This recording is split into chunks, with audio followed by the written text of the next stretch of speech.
If you're hiding assets, there will be consequences, Mom. My son stood on my doorstep holding a lawyer's letter, threatening to sue me, his own mother, the woman who'd worked 3 jobs to put him through college, who'd given him $130,000 for his wedding. 50 years of sacrifice, and now he wanted more. We can do this the easy way or the hard way. I looked at Michael and saw a stranger. Someone who viewed me as nothing more than a bank account he was entitled to access. At 74 years old, standing in my Detroit apartment doorway, I made a decision. Get off my property or I'm calling the police. That was the moment everything changed. Because what Michael didn't know was that my late husband had hidden $15 million and left it all to me with one instruction: live for yourself. So I did. My name is Dorothy Williams, and this is how I reclaimed my life.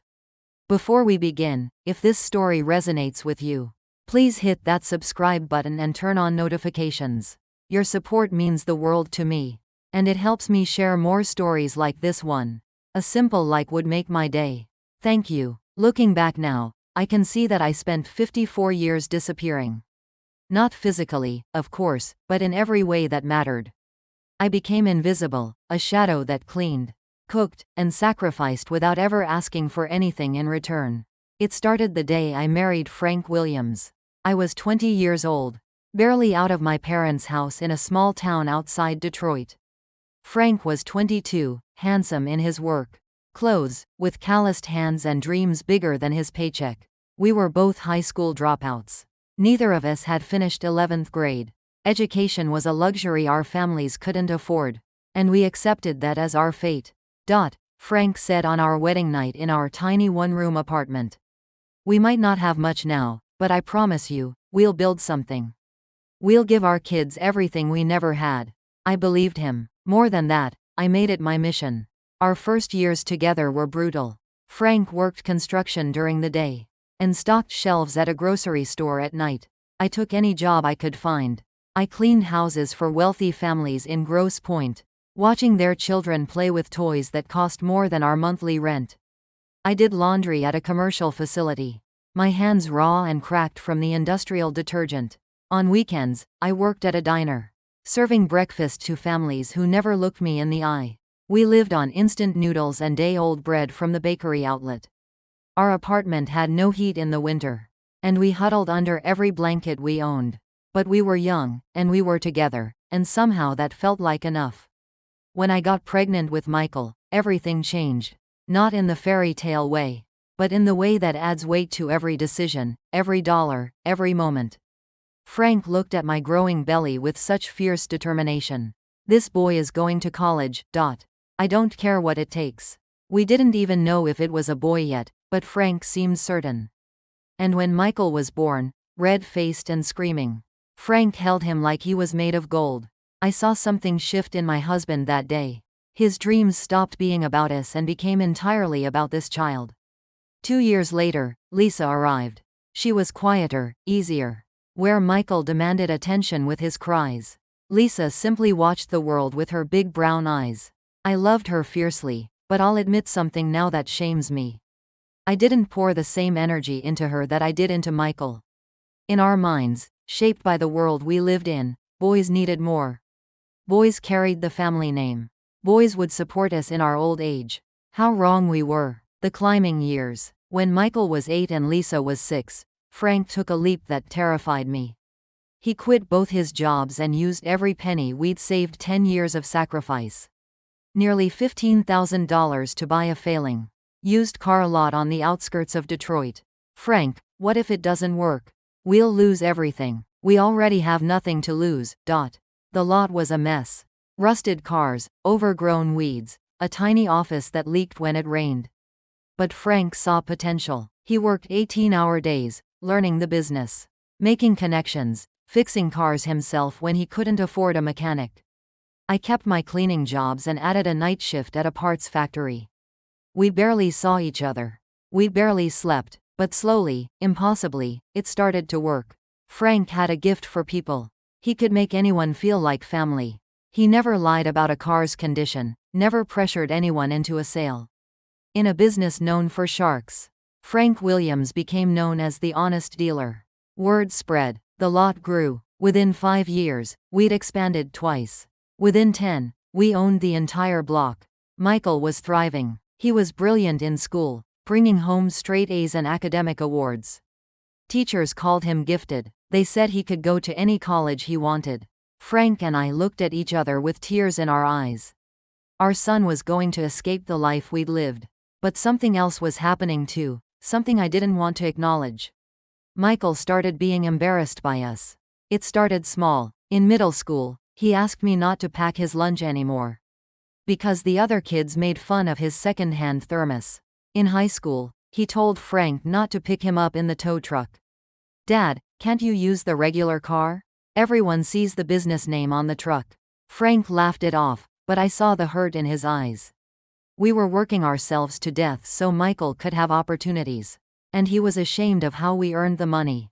Lisa was different. She helped at the lot on weekends, greeting customers, filing paperwork. She never complained about our worn furniture or my thrift store clothes. When her friends came over, she introduced us proudly. "These are my parents. They work really hard." But we didn't celebrate Lisa the way we celebrated Michael. When she brought home good grades, we said, "That's nice, honey." When Michael brought home the same grades, we took him out to dinner. When Lisa wanted to join the school band, we said we couldn't afford it. When Michael wanted a computer for his college applications, we bought the best one in the store. I justified it by telling myself that Michael's future required more investment. He was going to be somebody. He was going to make something of himself. Lisa would marry and have a family, so her education wasn't as critical. God, how blind I was. How unfair. The dream realized. Michael got into the University of Michigan. We were ecstatic. It was the dream we'd worked toward for 18 years. Frank and I scraped together money for tuition, books, and housing. We refinanced the house. We delayed repairs on the lot. Nothing mattered except Michael's education. But once he got to campus, something shifted. He came home less and less.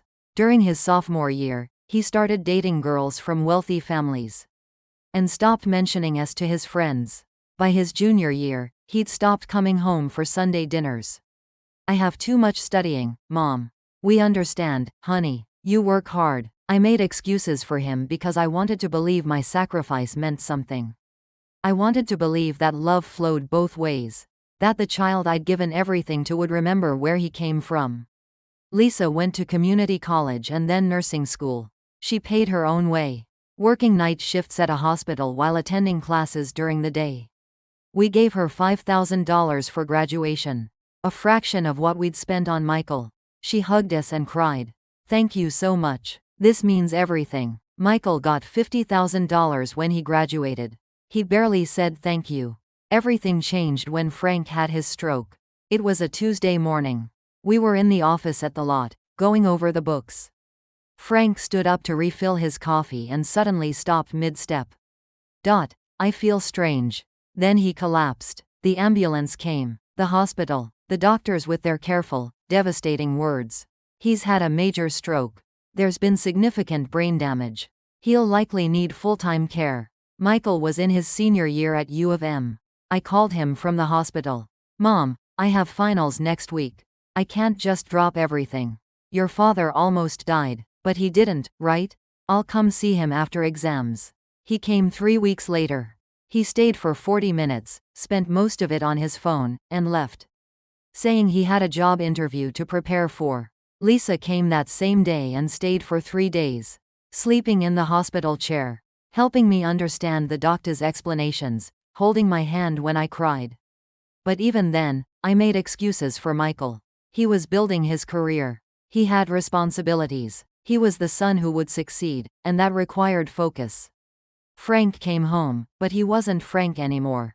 The stroke had stolen his words, his mobility, and slowly, his recognition. Some days he knew me. Many days he didn't. I became his full-time caregiver while trying to keep the business running. The next 3 years were the hardest of my life. I aged a decade. My hair turned completely white. I lost 30 pounds. I stopped seeing friends, stopped doing anything except work and care for Frank. Michael called once a month. He visited maybe 4 times a year. Always briefly, always uncomfortable around his father's wheelchair and confused mumblings. Lisa came every week, but even she eventually pulled back. Years later, she'd tell me why she felt invisible in our family. Like the daughter who never quite measured up. She'd learned to protect herself by caring less. Frank died on a cold November morning, 3 years after his stroke. He'd had another, massive stroke during the night. I was holding his hand when he took his last breath. But the day before, he'd had a moment of clarity. His eyes focused on me with an intensity I hadn't seen in years. He whispered, barely audible. Desk drawer, back panel, envelope. What, honey? Don't trust them. The kids. You'll need it. Those were his last coherent words. I didn't understand what he meant, and in the chaos of his death and funeral arrangements, I forgot about it. Michael and Lisa came to the funeral. Michael cried, which surprised me. Maybe he did love his father after all. But after the funeral, they both returned to their lives. Phone calls became infrequent again. Visits stopped entirely. I closed the car lot. I couldn't run it alone. I sold the inventory and the property for a decent price, enough to live on for a few years if I was careful. I moved into a smaller apartment in a cheaper neighborhood. I thought my life was winding down to a quiet, lonely end. Then Michael called with news he was getting married. The meeting. Her name was Amanda. She worked in real estate, drove a BMW, and wore designer clothes to our first dinner at an upscale steakhouse that made me feel completely out of place. I wore my best dress, the one I'd bought at Macy's 10 years ago for Lisa's nursing school graduation. Next to Amanda's sleek black cocktail dress, I looked like someone's country grandmother. Mrs. Williams, it's wonderful to meet you. Amanda's smile was perfect, practiced. Her handshake was brief. Throughout dinner, I felt her eyes cataloging everything about me: my outdated hairstyle, my sensible shoes, the way I wasn't sure which fork to use for the salad. When Michael excused himself to take a phone call, Amanda leaned forward. Mrs. Williams, I wanted to talk to you about the wedding arrangements. Michael and I have been discussing the financial aspects. Oh, of course. How can I help? Well, traditionally, the groom's family contributes to the couple's start in life. We're looking at houses in Birmingham, and we'll need at least $300,000 for a down payment. I nearly choked on my water. $300,000? It's the going rate for a decent home in a good school district. Surely you and Frank set aside money for Michael's wedding and future? The way she said, surely, made it clear she knew exactly how much money I had. Or thought she knew. I'll have to see what I can do. I gave Michael every penny I thought I had left from selling the business, $130,000. It was supposed to last me the rest of my life. But he was my son, and this is what parents did, right? Michael hugged me, tears in his eyes. Mom, thank you so much. You're amazing. For a moment, I felt like I mattered again. Like my sacrifice was seen. That feeling lasted exactly 1 week. After the money was transferred, Amanda's warmth evaporated. Phone calls went unreturned. Wedding planning happened without me. I wasn't asked to help choose flowers or attend dress shopping. I was sent a wedding invitation like any other guest. At the wedding, I sat in the 3rd row, behind Amanda's family and friends. I wore another old dress. Nobody asked me to give a speech. In the receiving line, Amanda's hug was perfunctory. Thank you for coming, Mrs. Williams, as if I was a distant aunt, not the mother of the groom. That was when I first felt it, the cold realization that I'd given everything and received nothing but obligation in return. But I still didn't understand how deep the betrayal would go. That understanding would come at my grandson's first birthday party, in a hotel ballroom, when my son looked at me with disgust and told me I was embarrassing him. And that's when everything would finally, irreversibly, change. The invitation came in an expensive cream envelope with gold embossing. Jacob Michael Williams's first birthday celebration. The Townsend Hotel, Birmingham. Cocktail attire. I held it in my trembling hands, reading it 3 times. My grandson's first birthday. I hadn't seen him since he was 2 months old, and even then, it was only for 30 minutes in their living room before Amanda said he needed to nap. I'd sent gifts every month: small toys, books, handmade blankets. I'd stayed up late knitting. I never received thank you notes. I never received photos. When I called, Amanda's voice was always rushed. "Oh, Mrs. Williams, we're so busy. I'll have Michael call you back." He never did, but this was different. This was an invitation. They wanted me there. I felt a flutter of hope I hadn't experienced in months. Maybe things would change. Maybe once they saw how much I loved my grandson, how willing I was to be part of his life, they'd let me back in. I went to Macy's and spent $200 I couldn't afford on a new dress. Navy blue with a modest neckline. I had my hair done at a salon for the first time in 5 years. I bought a gift I'd researched carefully, an educational toy that helped with motor skills and cognitive development. I wrapped it myself with beautiful paper and a handwritten card. To my precious grandson Jacob, may your life be filled with love and joy. With all my heart, Grandma Dorothy. The morning of the party, I stood in front of my bathroom mirror and barely recognized myself. I looked presentable, almost elegant. Maybe I could fit into their world after all. The ballroom, the Townsend Hotel, was the kind of place I'd only seen in magazines. Marble floors, crystal chandeliers, staff in black suits who opened doors before you reached them. I felt my confidence wavering as I walked through the lobby, clutching my gift. The ballroom was on the second floor. Even before I entered, I could hear the sophisticated murmur of conversation, the clink of champagne glasses, the soft jazz music from a live band. I stepped inside and my heart sank. This wasn't a child's birthday party. This was a networking event disguised as a celebration. Adults in designer clothes clustered in groups, holding drinks, laughing at jokes I couldn't hear. In the center was an elaborate dessert table with a 3-tier cake that probably cost more than my monthly rent. Balloon arrangements spelled out, "Jacob," in gold and white. A photographer circulated, taking candid shots. And there, in the far corner near the floor-to-ceiling windows, was my grandson. He was in a high chair, wearing a tiny suit, looking confused and overwhelmed. Amanda stood next to him, her hand possessively on the chair, smiling for photos. Michael was nearby, talking to a group of men in expensive watches. Neither of them had noticed me enter. I made my way through the crowd, murmuring, "Excuse me," as I navigated between groups.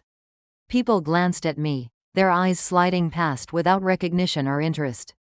I was invisible here, just as I'd been invisible my entire life. "Michael," I said softly when I finally reached him. He turned, and for a split second, I saw something flash across his face. Not happiness, something else. Surprise? Annoyance? "Mom, hi, you made it." Of course I made it. It's my grandson's birthday. The men he'd been talking to had gone silent, watching us. Michael's smile looked forced. "Let me introduce you. Guys, this is my mother, Dorothy. Mom, these are colleagues from the firm." The way he said, "mother," was different from how he used to say, "mom," when he was young. Formal, distant. "Lovely to meet you," one of them said, already looking past me for someone more interesting. "I brought a gift for Jacob," I said, holding up the wrapped package. "Can I give it to him?"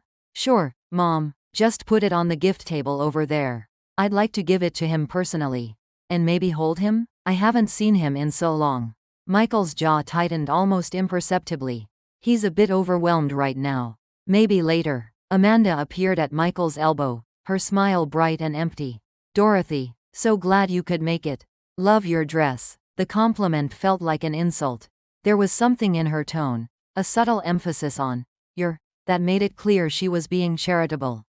"Thank you, Amanda, and thank you for inviting me. Jacob looks wonderful, doesn't he? We've been planning this for months. The theme is Little Prince. The decorator flew in from New York." She said this casually, as if everyone flew decorators in from New York for a 1-year-old's birthday party. "It's beautiful," I managed. "We're actually about to do the cake cutting for photos. Michael, we need to get in position." They moved away, leaving me standing alone in the crowd. I watched as they posed with Jacob, Amanda's mother joining them, then Amanda's father. The photographer directed them, calling out instructions. Big smiles. "Look at Jacob, beautiful." Nobody invited me to join the photos. Nobody asked where the other grandmother was. I stood at the periphery, feeling my new dress suddenly seemed shabby, my hair too simple, my entire presence wrong. The breaking point. I tried to make the best of it. I found a seat at a table near the back and watched the party unfold. Servers brought around trays of hors d'oeuvres with names I couldn't pronounce. People gave speeches about Michael and Amanda, about their bright future, about their beautiful family. Nobody mentioned Frank. Nobody mentioned the sacrifices that had gotten Michael to this moment. An hour into the party, I saw my chance. Amanda had put Jacob down on a play mat with some toys. She was distracted, talking to a group of women, all of them laughing about something. Michael was at the bar. I walked over and knelt down beside my grandson. "Hi, Jacob," I said softly. "I'm your grandma Dorothy. I've missed you so much." He looked at me with Frank's eyes. My heart squeezed. He had Frank's eyes and Michael's nose and something entirely his own in his smile. I picked up a toy and made it dance. Jacob laughed, reaching for it. The sound of his laugh was the most beautiful thing I'd heard in months. "You're such a sweet boy," I whispered. "I love you so much." I carefully picked him up, holding him against my chest. He smelled like baby soap and something uniquely him. Tears pricked my eyes. This was my grandson, my blood, and I barely knew him. "What are you doing?" Amanda's voice was sharp. I looked up to see her striding toward me, her face tight with anger. "I was just holding him." He laughed and "You can't just pick him up without asking. He doesn't know you. You're going to upset him. I'm his grandmother. You're a stranger to him." The words hit like a slap. She reached down and took Jacob from my arms.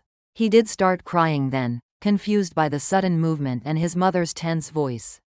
"Look what you did," Amanda said. "He was fine until you grabbed him." "I didn't grab him. I just wanted." "Mom, what's going on?" Michael had appeared, his voice low but urgent. People were starting to stare. "Your mother was bothering Jacob.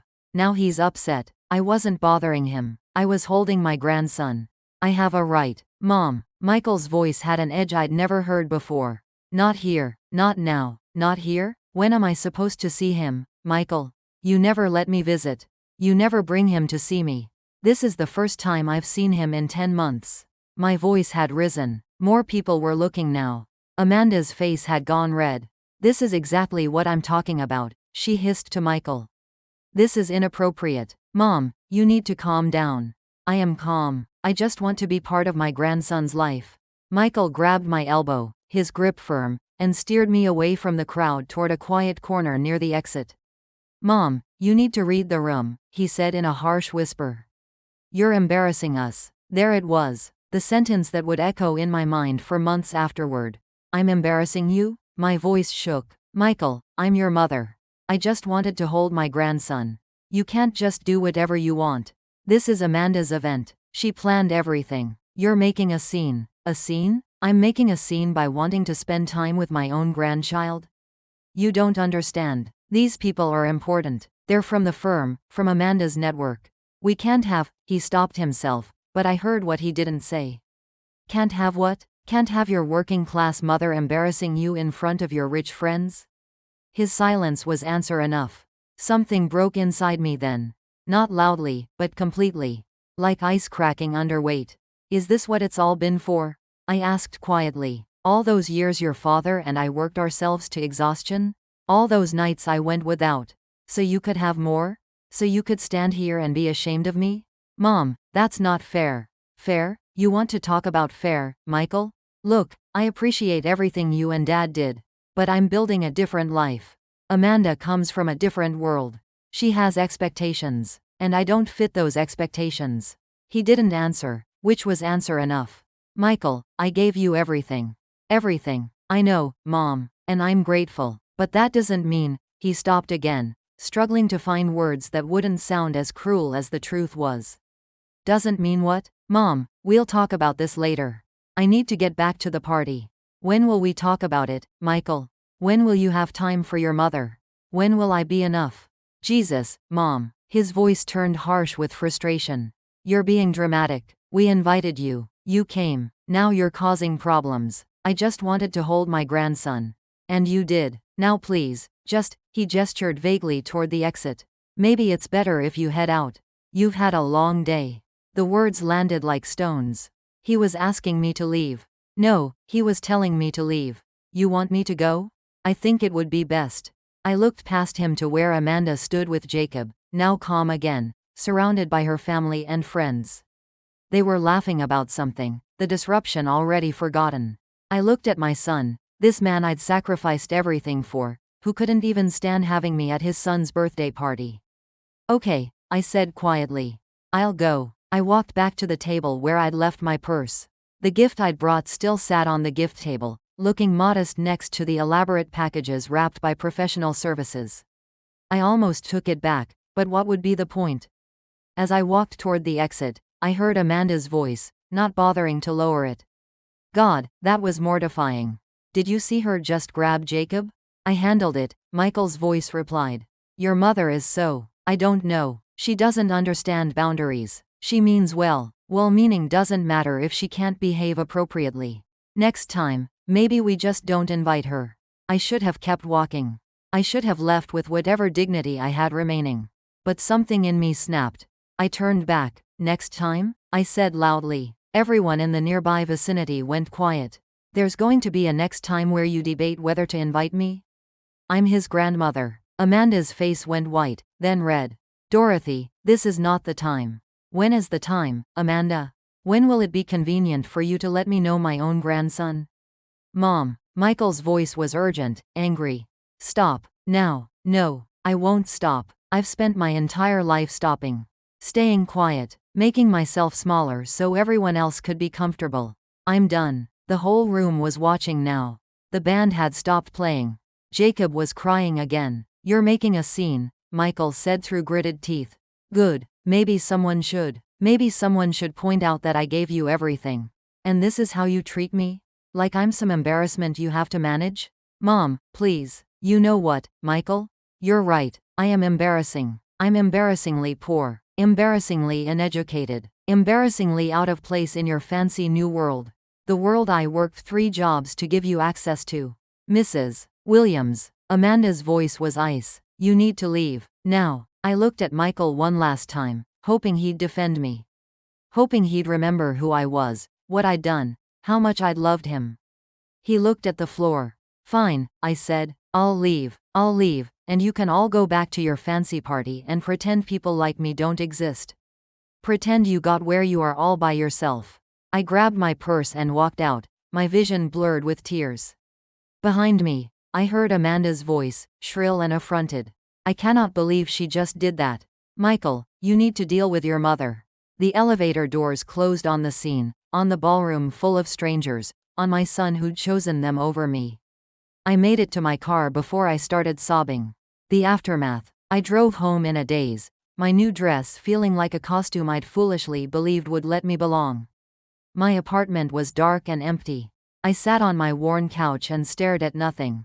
My phone rang. Lisa, Mom? Michael just called me. What happened? I don't want to talk about it. He said you caused a scene at Jacob's party. Of course that's what he said. Mom, what really happened? And I told her. Everything. The cold greeting. The exclusion from photos. Amanda taking Jacob away from me. Michael asking me to leave. Lisa was quiet for a long moment. Mom, I'm sorry. That's awful. I gave him everything, Lisa. Everything. I know you did. And your father. God, your father would be heartbroken. Another pause. Then Lisa said something that surprised me. Mom, can I be honest? You and Dad always gave Michael more attention, more money, more everything. Because he was the son. I was just the daughter. I got used to being second place. Her words stung because they were true. Lisa, I'm sorry. I really am. That wasn't fair to you. No, it wasn't. But I learned something from it. I learned not to expect anything from this family. I learned to build my own life. Maybe it's time you learned that too. What do you mean? I mean Michael isn't going to suddenly become the grateful son you want him to be. He's always going to put himself first because that's what you taught him to do. You made him the center of everything. I thought if I sacrificed enough. Mom, sacrifice doesn't create gratitude. It creates entitlement. Michael thinks he deserves everything he has because he's always gotten everything he wanted. He doesn't see your sacrifice because you made it invisible. I sat with that truth, heavy and uncomfortable. So what do I do? Stop sacrificing. Stop disappearing. Live for yourself for once. But how could I? I'd given away everything. My money, my time, my identity. I was 74 years old with barely enough to survive and 2 children who didn't want me. After Lisa hung up, I sat in the dark for hours. I thought about Frank, about his last words. Don't trust them. You'll need it. The desk drawer, the envelope. For the first time since Frank died, I remembered. I stood up, my body aching from tension and grief, and walked to the small desk in the corner of my bedroom. Frank's desk, the one I'd kept when I sold everything else. I pulled open the bottom drawer. Empty except for some old receipts and rubber bands. But Frank had said the back panel. I felt along the back of the drawer and found it a seam, barely visible. I pried at it with my fingernails until it came loose. Behind it was an envelope. Thick, sealed with tape. My hands shook as I opened it. Inside was a letter in Frank's handwriting. And beneath the letter, documents. Bank statements, stock certificates, property deeds, a trust document. I pulled out the letter first, tears already streaming down my face. My dearest Dot, it began. And as I read, my entire world shifted on its axis. Everything was about to change. Frank's letter. I sat on the floor of my bedroom, Frank's letter trembling in my hands. The paper was yellowed at the edges, dated 3 months before his stroke. He'd written it while he was still himself, still the man who knew me better than anyone. My dearest Dot, if you're reading this, I'm gone. I'm sorry I had to leave you. I'm sorry for so many things. By now you've probably given most of our money to the kids. I know you, Dot. You'd give them everything, even if it meant you had nothing. That's who you are. It's what I've always loved about you. But it's also what scares me. I've been watching our children for a long time. Longer than you want to admit. I've seen how Michael looks at us when his college friends are around. I've seen how he stops calling unless he needs something. I've watched Lisa pull away because we never made her feel as important as her brother. We failed them, Dot. Not because we didn't love them, but because we loved them wrong. We taught Michael that he deserved everything without earning it. We taught Lisa that she wasn't worth as much because she was a girl. Those lessons will haunt them. They already are, but I won't let those mistakes destroy you. The documents in this envelope represent everything I built and hid over the last 20 years. Not hid from you, you had access to all our accounts. But hidden in plain sight. Investments you didn't know about. Properties bought under the business name. Stock certificates in companies that did well. A trust that protects it all. The total is approximately $15 million. I know. I can imagine your face right now, Dot. You're thinking I'm crazy. How could a used car dealer from Detroit accumulate that kind of money? Let me tell you. Remember when we bought that empty lot next to ours? The one you thought was a waste? I held onto it. 10 years later, a developer bought it for 20 times what we paid. I invested that money in Ford stock during the bailout, when everyone thought the company would die. It recovered, tripled. I sold some, kept the rest. Remember the rental houses I bought in that rough neighborhood? They've all appreciated. That area is gentrifying now. Those houses are worth millions. I put everything into index funds, municipal bonds, dividend stocks. Nothing flashy, nothing risky, just steady, patient growth over decades. The miracle of compound interest. Dot. The eighth wonder of the world, Einstein called it. I never told you because I knew what you'd do. You'd want to give more to the kids. More to Michael's education. More for Lisa's wedding. More. You'd never feel like it was enough because you never feel like you're enough. But you are enough, Dot. You always have been. This money is yours, not the kids. Yours. I've set up the trust so that it can't be contested, can't be claimed by anyone but you. Use it. Live the life you've never let yourself live. Travel, learn, do all the things you sacrificed. And Dot, don't feel guilty. That's an order from your husband. You've earned this. You've earned rest, joy, freedom. Take it, if the kids come asking, and they will, because they'll eventually figure out there's more money somewhere. You have my permission to say no. You have my blessing to put yourself first. I love you. I've loved you since the day I met you. Working double shifts so you could afford that blue dress for your sister's wedding. I've loved you through every sacrifice, every sleepless night, every moment you disappeared a little more. Come back, Dot. Come back to yourself. Forever yours, Frank. I read the letter 3 times. Then I looked at the documents. Bank statements showing accounts I'd never known existed. Stock portfolios with companies I recognized: Apple, Microsoft, Coca-Cola, accumulated slowly over decades. Property deeds for 4 rental homes in what was now a trendy Detroit neighborhood. A trust document with my name as the sole beneficiary. $15 million. I sat there until dawn broke through my bedroom window. My phone rang twice. Michael. I didn't answer. The discovery spreads. I should have known I couldn't keep it secret. Small actions have consequences in small worlds. 3 days after finding the envelope, I went to see an estate attorney. I needed to understand the trust, understand my options, understand what Frank had built. The attorney's office was downtown, professional, discreet. Except it wasn't discreet enough. As I was leaving, I ran into Kevin Richardson, Michael's best friend from high school. He worked at a law firm in the same building. Mrs. Williams, is that you? I froze. Kevin, hello. I haven't seen you in years. How are you? His eyes dropped to the folder I was carrying, the estate attorney's logo visible on the tab. Everything okay? Fine. Just some paperwork. You know how it is. But Kevin was sharp. He'd always been sharp. Estate planning? Something like that. Good for you. Important to get your affairs in order. He smiled, but his eyes were curious. Too curious. I left quickly, but the damage was done. 2 days later, Michael called. Not texted. Called. Mom, Kevin said he saw you at Morrison & Associates. That's an estate planning firm. I had some questions about your father's will. Dad died 3 years ago. Why are you suddenly dealing with his estate now? I'm just being thorough. Silence. Then, Mom, is there something you're not telling me? No, Michael, because if Dad left assets we don't know about, we need to handle that properly. For tax purposes. There it was. Not, are you okay? Not, do you need help? Just concern about assets. There's nothing to handle, Michael. Kevin said you were there for over an hour. That seems like more than just questions. I'm not discussing this with you. Mom. I hung up. My hands were shaking. The pressure builds. After that call, everything accelerated. Michael started calling daily, then twice daily. Lisa called too, her tone careful but probing. Mom, Michael's been saying strange things. Something about Dad having hidden money? Your father and I had our finances. That's private. I'm not trying to pry. I'm worried about you. If you're dealing with complicated financial stuff, I could help. I work with hospital finance departments. I understand this kind of thing. Even Lisa, even my daughter who I'd neglected for years was now circling, sensing something had changed. I stopped answering their calls. Then Michael showed up at my apartment.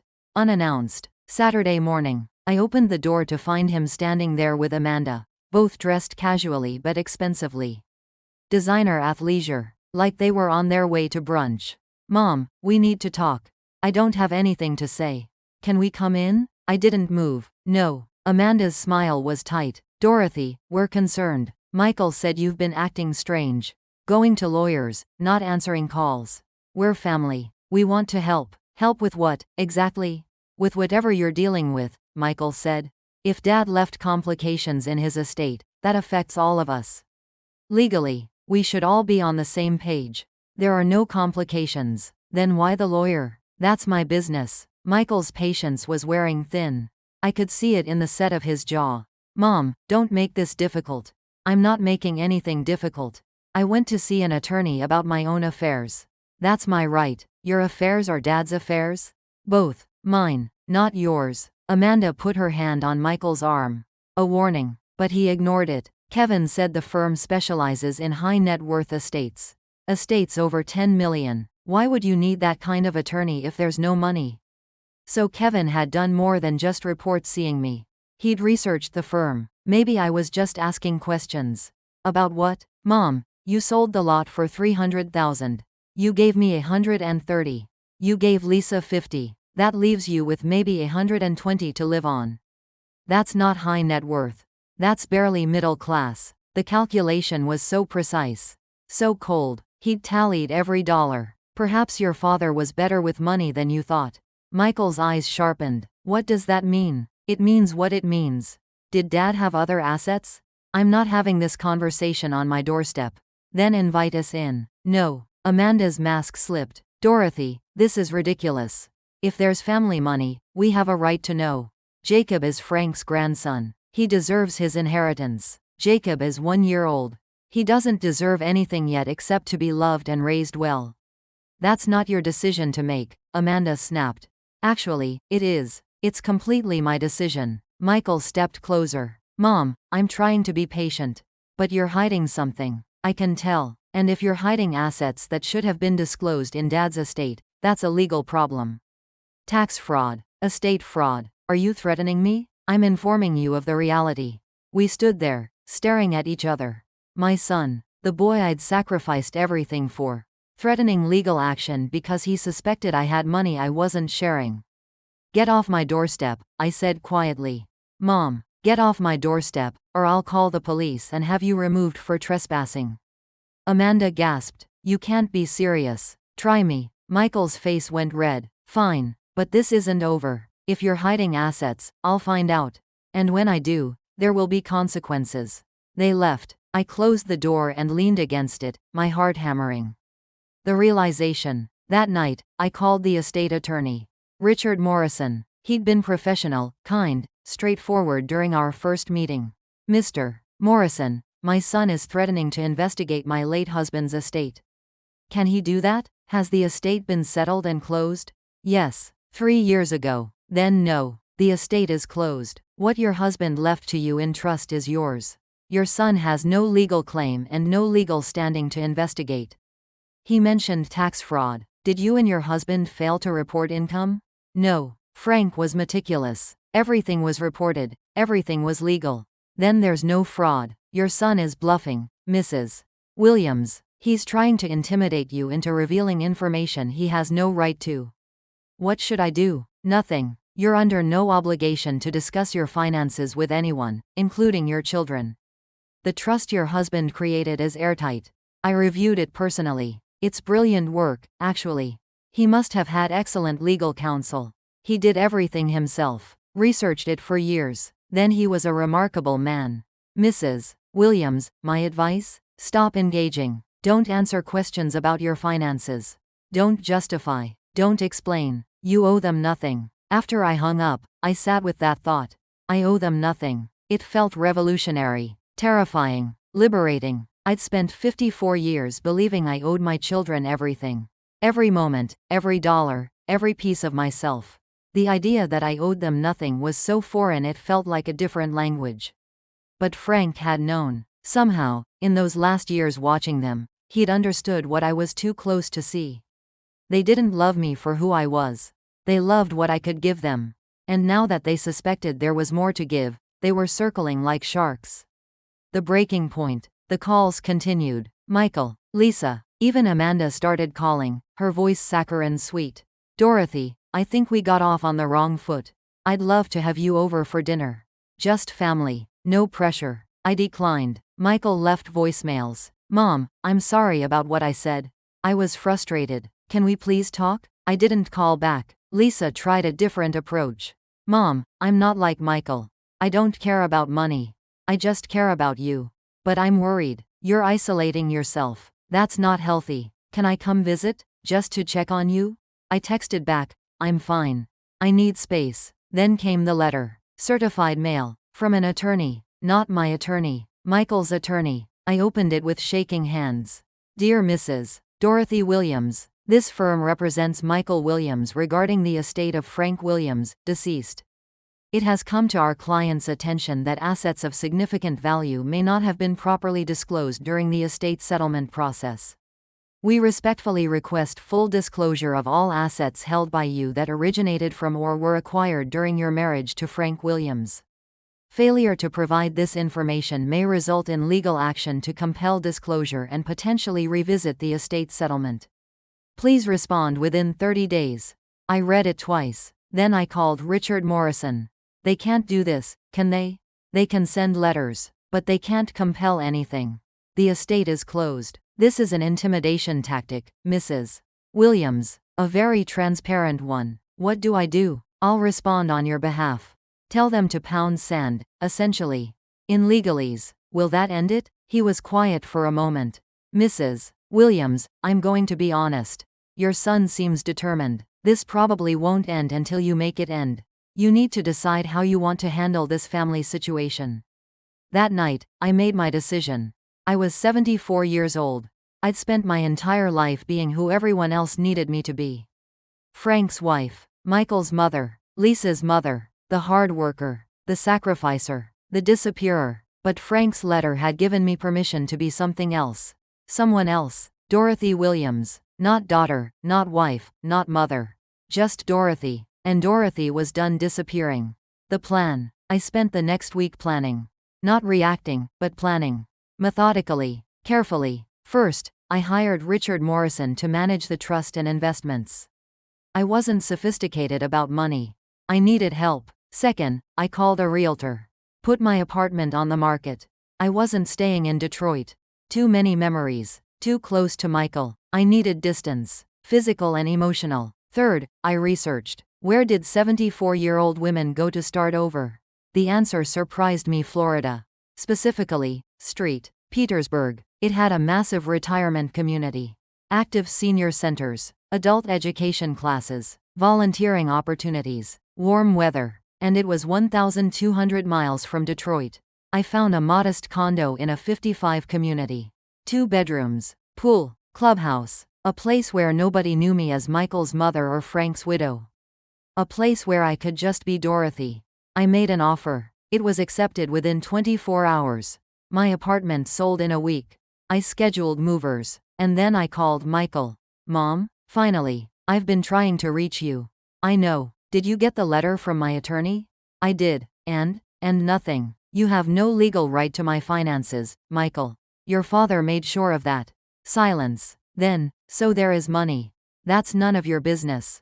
I'm your son. It's absolutely my business. No, it's not. And you need to understand something, Michael.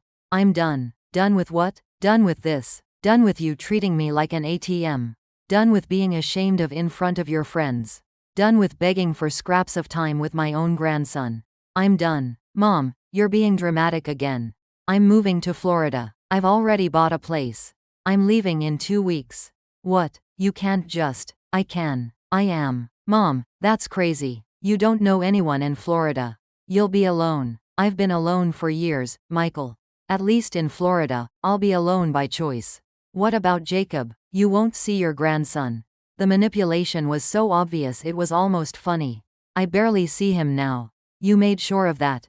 That's not fair. Amanda has boundaries. Amanda has boundaries, but you don't have a spine. You let her cut me out of Jacob's life, and you did nothing to stop it. I don't. Just don't. I'm not interested in excuses anymore. Mom, his voice changed. Harder. If you have Dad's money, I have a right to it. No, you don't. Lisa and I are his children. And I'm his widow. The money is mine. Legally, ethically, morally, mine. After everything you what, Michael? After everything I gave you?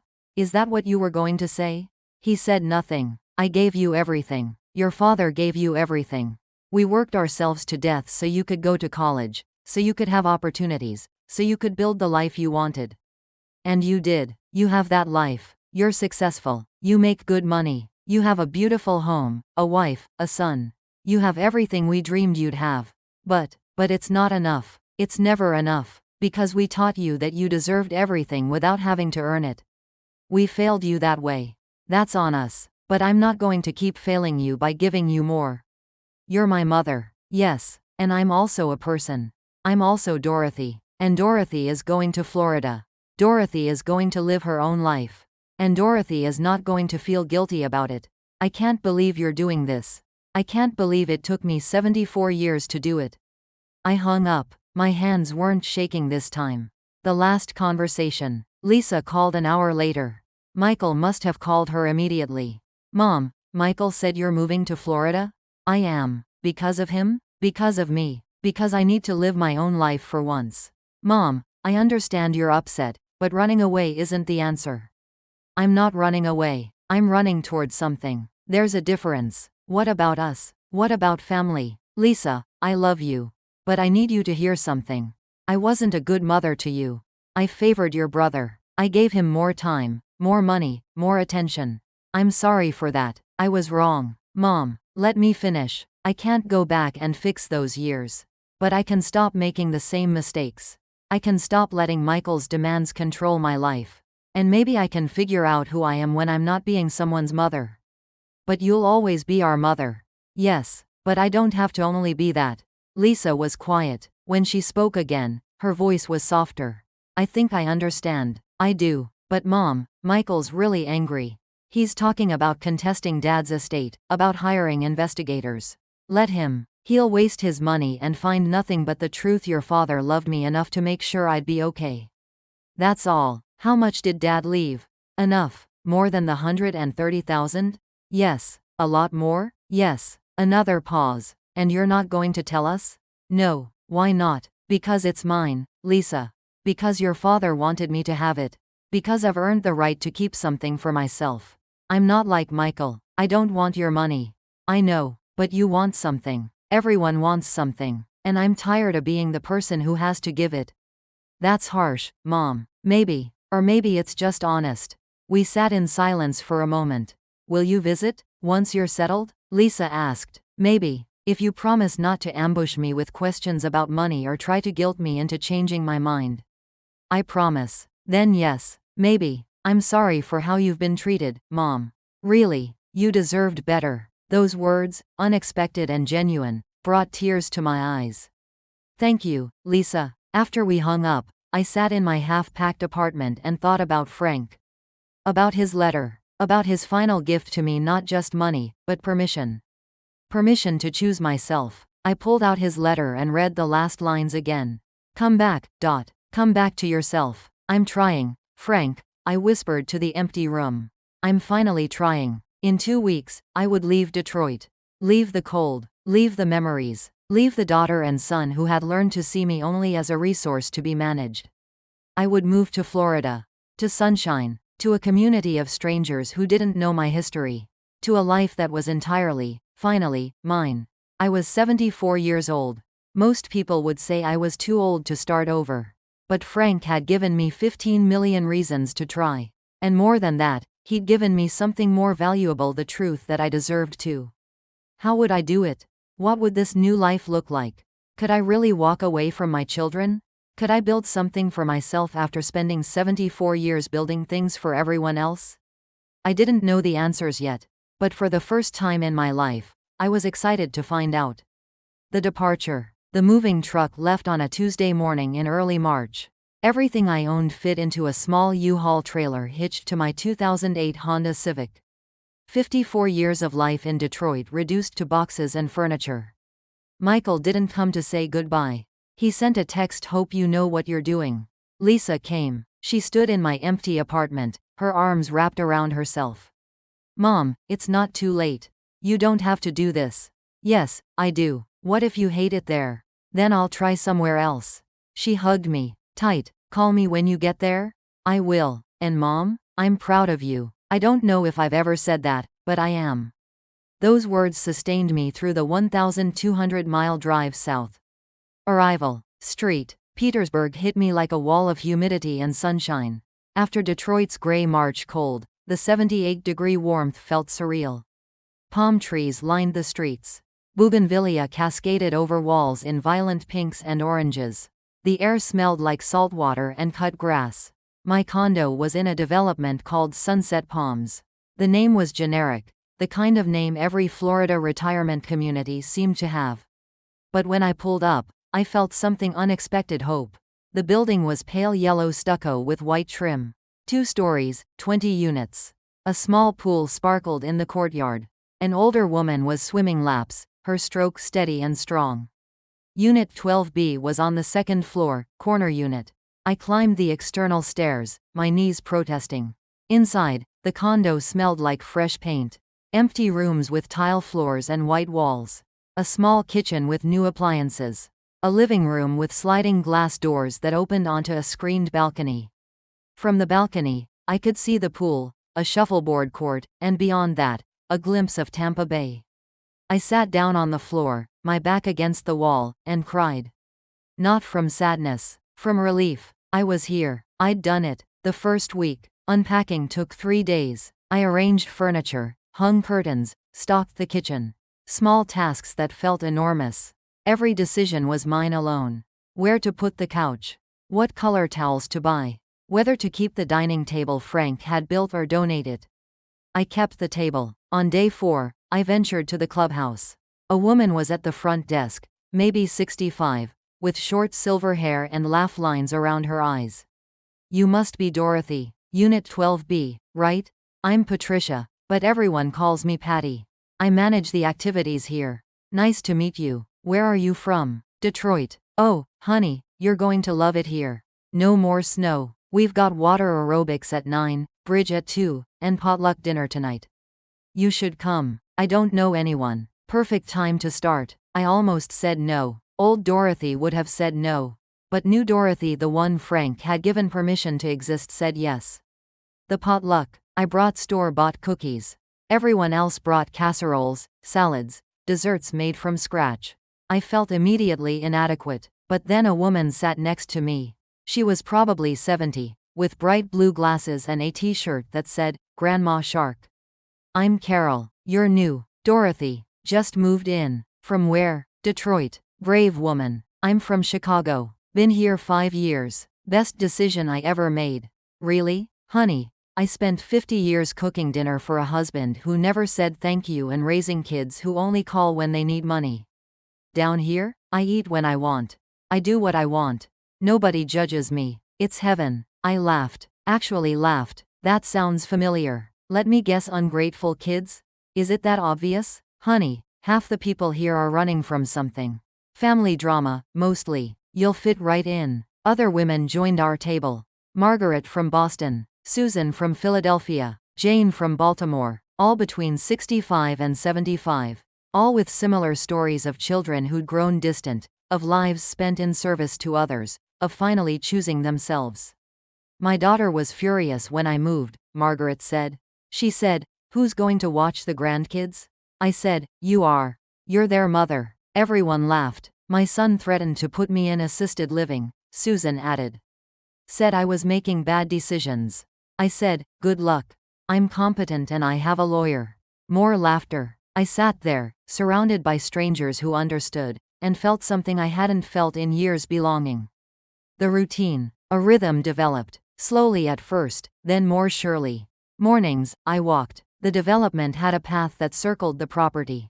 1 mile exactly. I started doing 2 laps.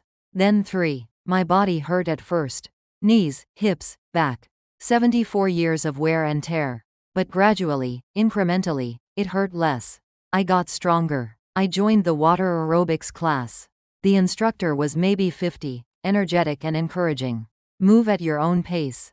This is your workout. I could barely keep up. But week by week, I improved. I signed up for the book club. We met every other Thursday. I hadn't read a book for pleasure in decades. The first one was Educated, by Tara Westover. A memoir about a woman who'd escaped a controlling family to build her own life. I finished it in 3 days and cried through the last 50 pages. What did everyone think? Carol asked at the meeting. I thought it was about resilience, someone said. I thought it was about the cost of freedom, another added. When it was my turn, I said, I thought it was about learning who you are when nobody's telling you anymore. Carol smiled at me. Exactly. The education. 6 weeks in, I saw a flyer in the clubhouse adult education classes at St. Petersburg Community College. The fall semester was starting. High school equivalency. College courses. Continuing education. I stared at it for a long time. I'd dropped out in 11th grade.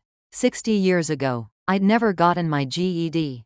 I'd told myself it didn't matter, that I was too old, that I'd managed fine without it. But had I? Had I managed? Or had I just survived? I called the number. A friendly woman answered. I'm interested in the GED program. Wonderful. We have classes starting next month. Tuesdays and Thursdays, 1 to 4 p.m. Have you taken any preparatory courses? No. I dropped out in 1963. A pause. Not judgment, just acknowledgement. Then you'll probably want to start with our refresher course. It's free. Free? Funded by a grant. We want to make education accessible. I enrolled. Tuesday came. I walked into a classroom for the first time in 60 years. There were 12 of us, ages ranging from 18 to 75. I was the oldest. The instructor was a young man, maybe 30, with kind eyes. Welcome, everyone. I'm Mr. Patterson. This is a judgment-free zone. We're all here for the same reason, to finish what we started. That first class, we worked on basic math. Fractions, decimals, percentages, things I'd once known but had forgotten. I struggled. My brain felt slow, rusty. But Mr. Patterson stopped by my desk. Mrs. Williams, you're doing great. Learning is a muscle. You just have to exercise it. I went home exhausted, but proud. The conversations. My phone rang less often now. Michael had stopped calling entirely after I refused to discuss my finances. Lisa called every few weeks. Superficial conversations about weather and work. But Carol called. Margaret called. Susan called. Dorothy, we're going to that new Italian place tonight. Want to come? Dorothy, there's a garden club starting. You interested? Dorothy, we're doing a day trip to Sarasota. Come with us. I said yes, again and again. To friendship, to activities, to life. One evening, Carol and I sat by the pool after everyone else had gone inside. Can I ask you something personal? She said. Sure. Why did you really move here? I told her everything. Michael, Amanda, the birthday party, the humiliation, Frank's letter, the money, the threats. Carol listened without interrupting. When I finished, she was quiet for a moment. You did the right thing. Sometimes I wonder. He's my son, and you're a person. Dorothy, let me tell you something. I have 3 kids. I love them. But when I moved here, my middle daughter didn't speak to me for a year. Said I was abandoning the family. You know what I learned? What? If your love is conditional on your availability, it's not really love. It's just need. My daughter didn't love me. She needed me. For babysitting, for emotional support, for money. When I wasn't available anymore, she had no use for me. That's sad. It is. But it's also clarifying. Now I know who really loves me. And I can invest in those relationships without guilt. Did she ever come around? Eventually. 2 years later, she called and apologized. Said she'd been selfish. We're okay now. Not great, but okay. And that's enough. What about your other kids? My son was supportive from the start. My oldest daughter didn't care either way. She lives in California, has her own life. Everyone's different. Do you regret it, moving? Not for a second. We sat in comfortable silence, watching the pool lights ripple. The growth. 3 months in, Mr. Patterson handed back my practice GED test. I'd passed all sections. Mrs. Williams, you're ready for the real exam. Already? You've been working hard. You're prepared. I took the test on a Saturday in July. 5 hours in an air-conditioned testing center. Math, reading, writing, science, social studies. When I finished, I was exhausted. Uncertain. Convinced I'd failed. 2 weeks later, the results came by mail. I'd passed. Not barely. I'd scored in the 85th percentile. I stood in my kitchen holding the certificate, tears streaming down my face. At 74 years old, I'd finished high school. I called Lisa first. Mom, that's amazing. I'm so proud of you. Her genuine happiness made me cry harder. Thanks, honey. Have you told Michael? No. Mom, you should. This is a big deal. He won't care. You don't know that, but I did know. Michael cared about accomplishments that reflected well on him. A 74-year-old mother getting her GED wasn't impressive. It was embarrassing. Evidence that his parents had been uneducated. I didn't call him. The joy. Small things became extraordinary. Morning coffee on my balcony, watching pelicans fly in formation. Swimming laps in the pool, my strokes getting stronger. Book club discussions where my opinions mattered. Classes where I was learning. I started volunteering at the local food bank. Tuesday mornings, 9 to 12.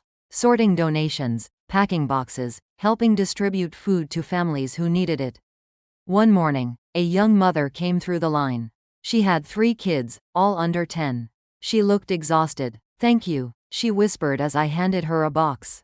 You're welcome. I work 2 jobs. It's still not enough. I looked at her and saw myself. Young Dorothy, working multiple jobs, struggling, sacrificing. You're doing great, I told her. Your kids are lucky to have you. She smiled, tired but genuine. After she left, I stood there thinking. I'd been that woman, and now I was this woman, someone who could help. Frank's money wasn't just freedom for me. It was the ability to contribute, to make a difference. I went home and called Richard Morrison. I want to set up a fund for single mothers in St.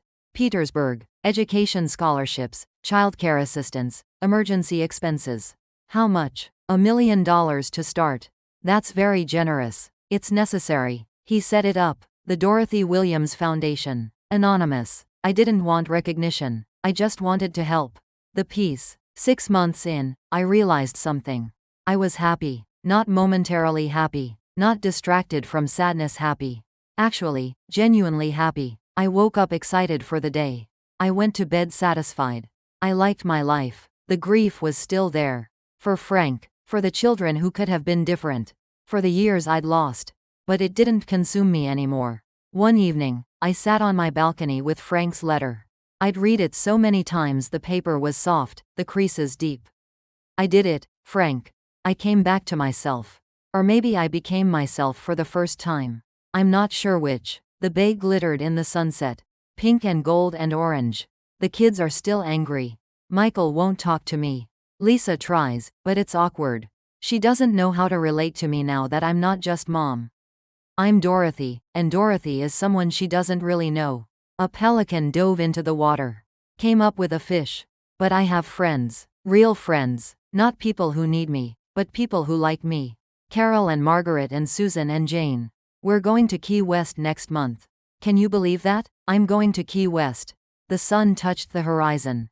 I got my GED. I'm taking a creative writing class in the fall. I want to learn to write. Maybe tell our story. Maybe just write for myself. I don't know yet. The sky turned deeper colors. Purple and red. I miss you. I wish you were here to see this. To see me. But you knew, didn't you?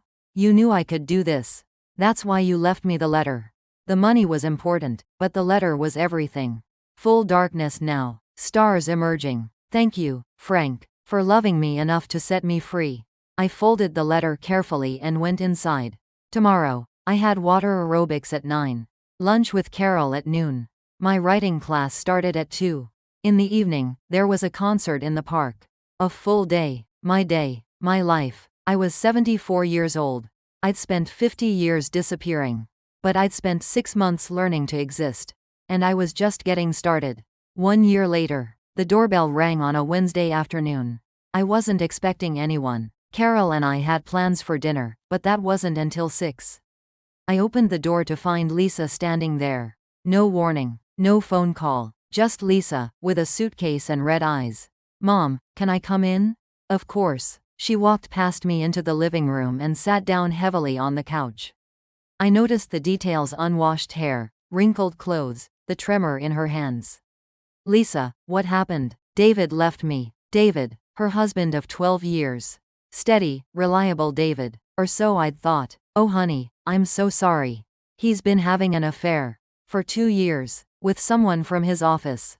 Her voice cracked. Everyone knew except me. I sat beside her and pulled her close. She collapsed against me, sobbing. I held her the way I hadn't held her since she was small. I didn't know where else to go, she said. I called Michael. He said I should stay with friends, that he and Amanda are too busy right now. Can you believe that? I could, but I didn't say it. You can stay here as long as you need. Really? Really? She stayed 3 days. We talked, really talked, about her marriage, about the signs she'd missed, about how small she'd felt trying to hold everything together. And then she said something that surprised me. Mom, I'm sorry. For what? For Michael. For not standing up for you. At Jacob's party, when they treated you that way, I should have said something. I should have defended you. You did call afterward, but I didn't stand with you. I was still trying to keep the peace. Still trying to be the good daughter who doesn't cause problems. She looked at me. You were brave to leave. I've been thinking about it all year. You chose yourself, and I thought it was selfish. But it wasn't. It was survival. Thank you for saying that. I mean it. And Mom, I'd like to visit more. Really visit, not just obligation calls. If that's okay, I'd like that very much. Before she left, she hugged me tight. I love you, Mom. Not for what you can give me, Just because you're you. Those words meant more than she knew. The unexpected letter. 2 months after Lisa's visit, a letter arrived. Not email, an actual letter. The return address was Michael's. I stared at it for 10 minutes before opening it. Dear Mom, I'm writing this letter because I can't say these things on the phone.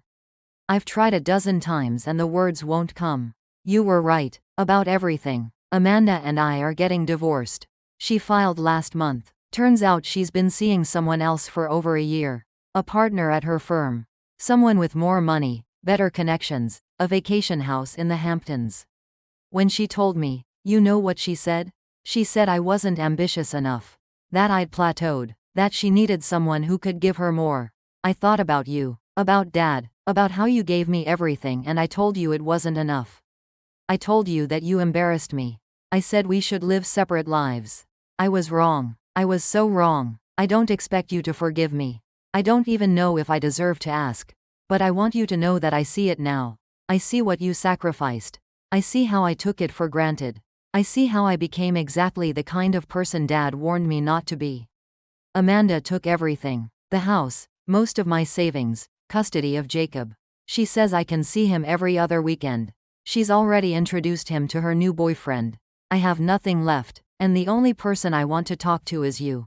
The person I pushed away. The person I treated like garbage. I'm sorry, Mom. I'm so sorry.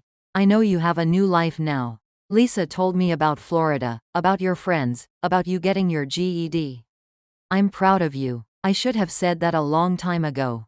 I don't know what I'm asking for. Maybe just to hear your voice. Maybe just to know you don't hate me. Your son, Michael. I read the letter 3 times. Then I sat on my balcony and watched the sunset.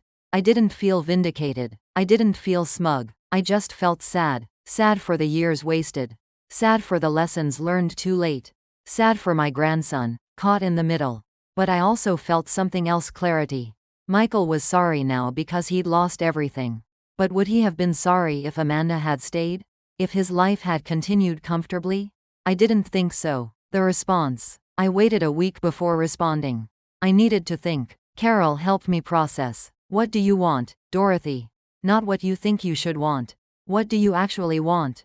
I don't know. Yes, you do. I thought about it. Really thought about it. I want honesty. I want a relationship that doesn't depend on what I can give. I want him to see me as a person, not just a mother.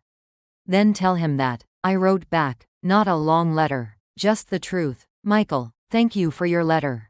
I appreciate your apology. I don't hate you. I love you. I've always loved you. But love isn't enough to build a healthy relationship. We need respect. We need boundaries. We need honesty. I'm willing to work toward rebuilding our relationship, but it has to be different this time. I can't be the mother who exists only to serve your needs. I'm a person with my own life, my own friends, my own goals. If you can accept that, we can talk. Really talk. Not about money or what I can do for you, but about who we actually are. I'm here when you're ready. Mom. His response came 2 days later. Just 2 words: I'm ready. The visit. Michael came to Florida in December. He flew into Tampa and rented a car. I met him at a cafe near the beach. Neutral territory. He looked older, thinner, tired. Hi, Mom. Hi, Michael. We ordered coffee. Sat in awkward silence. Then he said, your place is nice. I drove by it. I didn't stop. I wanted to respect your boundaries. Thank you. Lisa said you're happy here. I am. I'm glad. He stirred his coffee. I've been going to therapy. Twice a week. Trying to figure out how I became this person. That's good. My therapist said I have entitlement issues. That I was raised to believe I deserved things without earning them. He looked at me. She's right. We made mistakes. Your father and I. We gave you too much. You gave me love. I turned it into expectation. We talked for 2 hours. Really talked. About his childhood, about his marriage, about his regrets. About my life now, about my happiness, about my boundaries. At the end, he said, can I see you again? Next time I visit? Yes. No strings attached? No expectations? No strings attached. He hugged me. For the first time in years, it felt genuine. 1 year later, the reflection. I'm 76 now. 2 years since I left Detroit. 2 years since I found Frank's letter and chose myself. Michael visits every few months. We're rebuilding slowly. He's in therapy. He's working on himself. He's learning to be a better father to Jacob. We're not where we were, but we're honest now. That's something. Lisa comes more often. We're close in a way we never were before. She's building her own new life after her divorce. She's braver now. I still volunteer at the food bank. The Dorothy Williams Foundation has helped 127 families. Anonymous. Necessary. I finished my creative writing class. I'm working on a memoir. This story, Frank's and mine. Carol and I took that trip to Key West. And Savannah. And Charleston. We're planning Alaska next summer. I swim every morning. I read voraciously. I have opinions. I take up space. I'm not invisible anymore. Sometimes I wonder what would have happened if Frank hadn't left that letter. If I'd never found the money. If I'd just accepted my place as the invisible mother. I would have disappeared completely. Slowly, quietly, but Frank saw me, even when I couldn't see myself. And he gave me permission to exist. That's the real gift, not the money, the permission. You don't need $15 million to start over. You just need permission to choose yourself, to take up space, to exist as more than what others need you to be. I'm 76 years old. I spent 74 years disappearing. But I've spent 2 years learning that it's never too late. It's never too late to come back to yourself. Or to become yourself for the first time. Thank you for listening to my story. If it resonated with you, please like, subscribe, and share it with someone who needs to hear it. You're never too old to start over. You're never too old to choose yourself. Remember that. Dorothy Williams's story. At 74, I finally learned to live for myself.